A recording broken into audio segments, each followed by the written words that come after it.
It's harming us. For all you that voted for that bitch, I blame you. I watched Donald Trump's speech last night to the nation, so you didn't have to, but here are some of the most ridiculous things he said that are just flat out lies.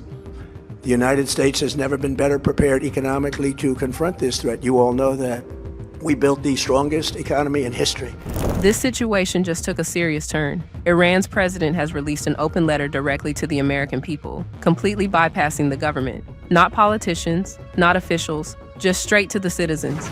And that alone tells you this isn't normal diplomacy. This is something bigger. I want to talk to you guys about this letter, right? The letter that the Iranian president has issued out to the American citizens, to the United States citizens. Number one, it was to the United States citizens, not the United States government. Mind you, the United States government has been pleading for weeks now, for about 2 weeks, to have conversations with Iran, and Iran has denied it each and every time. They came to us. That's a red flag. According to multiple reactions online, this letter is being seen as a final message. Not just an explanation, but possibly a warning before things escalate even further. So already before even reading it, I'm already like, this is not a good sign. After reading it, I'm like, oh no, this is definitely not a good sign. Now y'all could correct me if I'm wrong, right? But my understanding, my perception of this letter is that this is Iran's last attempt in them defending themselves, explaining their stance, and also issuing out the truth to the United States citizens. This is their last time trying to explain everything to us. And when I say that this is their last time explaining to us, this is their last time explaining before everything that's about to go down actually goes down. Because once that starts, right? Once that phase of this war begins, Iran will not have time to explain to you all, United States citizens, why everything is going down the way that it's going down. They are giving us this last opportunity to basically accept the truth at our own discretion. The timing, the tone, and the way it was delivered, everything about it feels intentional. The letter starts by highlighting Iran's history, describing itself as one of the oldest civilizations in the world. It claims that throughout its entire modern history, Iran has never initiated a war, never engaged in colonialism, and never imposed sanctions on other nations that harm civilians. The way that Iran organized that letter, they said everything that they needed to say. Everything that they needed to say. They started off with their history, highlighting that they have one of the oldest civilizations in history, and that throughout their entire history, not once have they ever initiated a war. Iran's president stated that throughout the entire existence of Iran, that they do not have one moment in history that supports or provides evidence that Iran has ever supported or condoned colonialism, destruction, domination, has initiated any war, ever, that they have never imposed any type of sanction that has impacted the civilians of any nation. They broke that down, unlike the United States.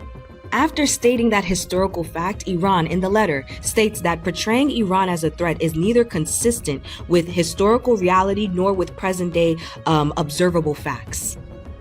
And in the letter, they say all of that to explain how is it that your government was able to successfully run this propaganda about us, Iran, starting the war when we don't even have the history that supports that we are capable of this, that we do this. They are trying to make you, the American citizen, who is supposed to be the reader, understand exactly what's going on. A country that has never, throughout its entire history, who is older than the United States, has never initiated a war, yet the United States was able to successfully spread propaganda about this country and this war.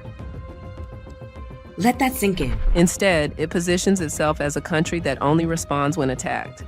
From there, the message shifts.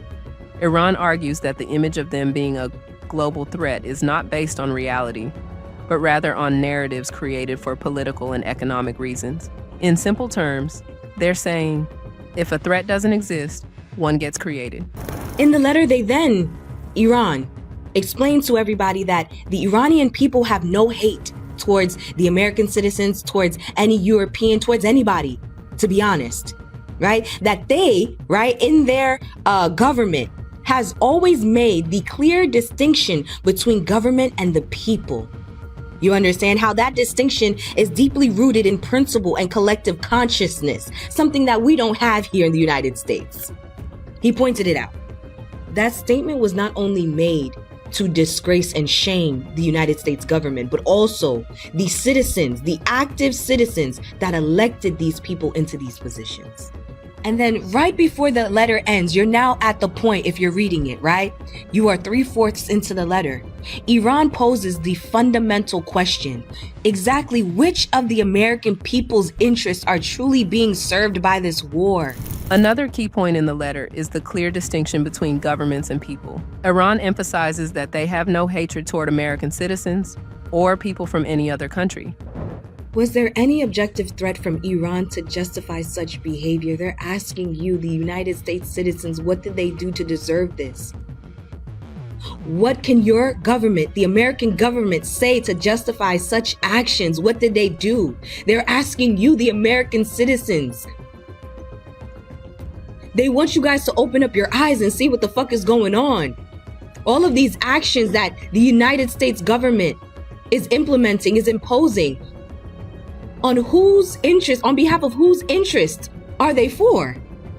Iran stated multiple times in that letter that they will defend themselves, and they are defending themselves, that they will not stand down. This letter is their last attempt in explaining their position to the United States citizens before what goes down actually goes the fuck down. That's it. Their issue, according to them, is strictly with government actions, not the public. But then comes the most important part, the question directed at Americans. The letter asks, whose interest is this war really serving? Is there any real threat that justifies it? And why are ordinary people paying the price for decisions made at the top? Iran makes it very clear that they will defend themselves and will not back down. This is what I got from the letter from Iran. You just let me know if I'm right. Dear American people, the motherfuckers been lying on our names. We don't ever start shit with no fucking body. Ever. And we didn't start this shit this fucking time. Low key, the motherfuckers that started it are in blue and white. That's y'all's friend. You know, your bestie. That's not our friend. You feel what I'm saying? You know, y'all said y'all wanted to talk, but then you swung on us.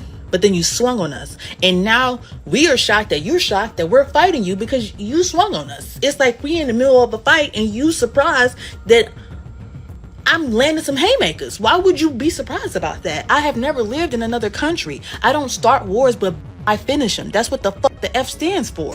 Finisher. We didn't want this. We don't want this. It's going to affect so many people. But this is our country. This is our land, and this is our people. We're not leaving. We're going to be okay. That statement alone is why many people are interpreting this letter as a final attempt to explain their position before things potentially spiral into something much worse. At the same time, reactions online are extremely divided. Some people believe this letter exposes contradictions and misinformation coming from leadership. So this orange-head motherfucker just said, we can't focus on Medicaid, we can't focus on Medicare, we can't focus on daycare. We are a big country. We have a lot of states. We are focusing on war. They moved all the money for Medicaid, Medicare, and potentially taking care of daycare to the Department of War. $900 billion. Fuck you, you son of a bitch. He stole from the American people to start a war that shouldn't have been started for the sake of Israel and Iran's minerals. That should be impeached. He is not good for America. America is not great. Iran even said it. What's the point of this war? Is this war helping y'all? It's harming us. For all you that voted for that, I blame you. And the idiots that sat out and said my vote doesn't count. Look at us now! Especially regarding the state of the war and the economy. Others see it as propaganda designed to influence public opinion and shift blame. There are also strong criticisms being made about political leadership, particularly claims about exaggerated military success, economic strength, and the actual impact of the conflict. Rising costs of living, fuel prices, and economic pressure are being used as examples by critics to question official narratives. We're going through it right now, the strongest in history. In 1 year, we've taken a dead and crippled country, made it the hottest country anywhere in the world by far with no inflation, record-setting investments coming into the United States, over $18 trillion. and the highest stock market ever, with 53 all-time record highs in just 1 year. The United States economy is doing horribly right now. Gas is almost $6 a gallon in California. People can't afford rent. People can't afford bills. The price of groceries is higher than ever. And to hear the president, who is a billionaire, go online and rant about the stock prices, which the average American doesn't own, and how America is doing better than ever, when internally American citizens feel as if the money being spent abroad could be spent here to focus on school, daycare, healthcare, and infrastructure, is a slap in the face. So once again, I'm going to ask this throughout this video: how do you guys who are poor from Iowa, Nebraska, and farmers continue to support a man who only fills his coffers and makes his friends rich? Then we're in great shape for the future. The United States imports almost no oil through the Hormuz Strait and won't be taking any in the future. We don't need it. We haven't needed it, and we don't need it. The countries of the world that do receive oil through the Hormuz Strait must take care of that passage. They must cherish it. They must grab it and cherish it. They can take the lead in protecting the oil that they so desperately depend on. The United States imports roughly 600,000 barrels a day from Saudi Arabia and up to 350,000 barrels a day from Iraq. This oil all comes through the Strait of Hormuz. And even if it didn't, global markets dictate the price of oil, which is why the oil increase and shortage around the world cause prices to go up. Trump has also threatened to stop sending aid to Ukraine if the Europeans do not help his war in Iran. To come on and start a war that no one needed because Iran wasn't actual imminent threat to us and weren't going to attack us, because Iran doesn't officially attack other nations in the region, especially abroad, and then try to rope the EU into your war, and then now you're blaming them for not securing the Strait of Hormuz because you're scared to go in to Iran and actually fight them head on. Another major talking point is oil. While some leaders claim independence from foreign oil, critics argue that global markets still control pricing, and imports are still a reality due to refinery limitations. On top of that, questions are being raised about the purpose of the war itself. If there was no immediate threat, then why escalate? And if the conflict continues, who actually benefits from it in the long run? Y'all president literally got on TV and stopped cable to say absolutely nothing. Matter of fact, he said a whole bunch of lies. I think everybody today gave him too much credit, saying, oh, he's going to announce a ground invasion. He's going to announce America is leaving Iran. We're done with the war. No, he got on that TV and said absolutely fucking nothing. The letter also touches on historical tensions, including past foreign involvement in Iran's political system. This context is being used to explain why Iran might view current actions as part of a larger pattern rather than an isolated situation.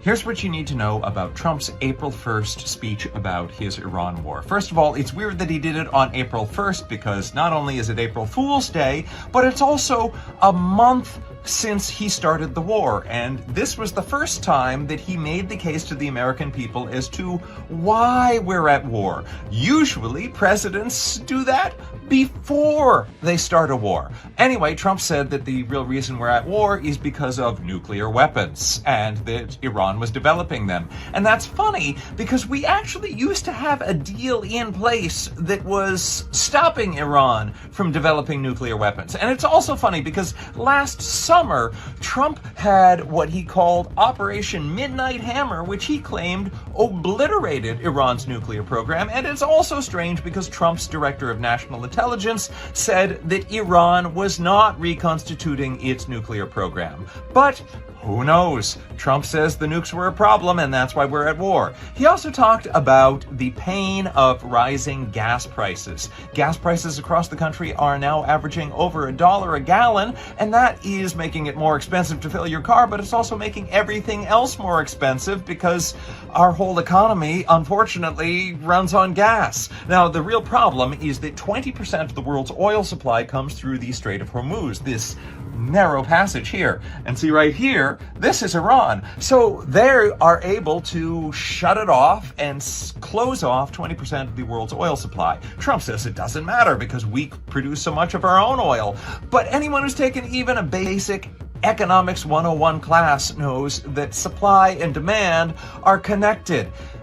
When global supply of a globally traded commodity goes down, the price goes up for everyone. Trump says, oh, don't worry, the prices will come down as soon as the war is over. Which brings us to, when will the war be over? He said we should be happy because he started listing off other wars that we've been in, like Vietnam, and said that this will be shorter than that. Well, I certainly hope so. He suggested that it might end within 2 weeks. But that's an ominous phrase, because I also remember when Trump said that he would deliver his plan to replace Obamacare within 2 weeks. That was 10 years ago, and we still haven't seen it. Trump said that, of course, the war is going to end soon because we've accomplished all of our goals. That gave me some painful flashbacks to another president who said that another Middle East war had been accomplished. After this mission accomplished speech, you know how long the war went on? 8 more years. One of the most powerful parts of the message is the warning about consequences. It suggests that continued aggression won't just affect governments. It will impact ordinary people, economies, and global stability for years to come. If you didn't watch Trump's address to the nation last night, 20 minutes worth of wasted time. I watched it because I wanted to know, when will this thing end? There was no plan given on when it will end. No current plan on what's going on with the boots on the ground. Neither of those was discussed. And it was the same rhetoric we've been hearing over the last month. The U.S. is winning. We're doing great. We've done this to Iran. They don't have. Again, the same lies that was told over the last month. This man does not care what's going on with America and these gas prices. Because he touched on it a little bit, but not in the sense where he feels we are tired of the gas prices. 20 minutes worth of wasted time. It could have been sent in a memo. Nothing new. Right now, the world is watching closely. This isn't just a regional issue anymore. Rising tensions are affecting economies, fuel prices, and political stability across multiple countries. At the end of the day, this letter has done exactly what it was meant to do: get people talking. Whether you see it as truth, strategy, or propaganda, one thing is clear: the situation is far from over. And now the real question becomes, what happens next?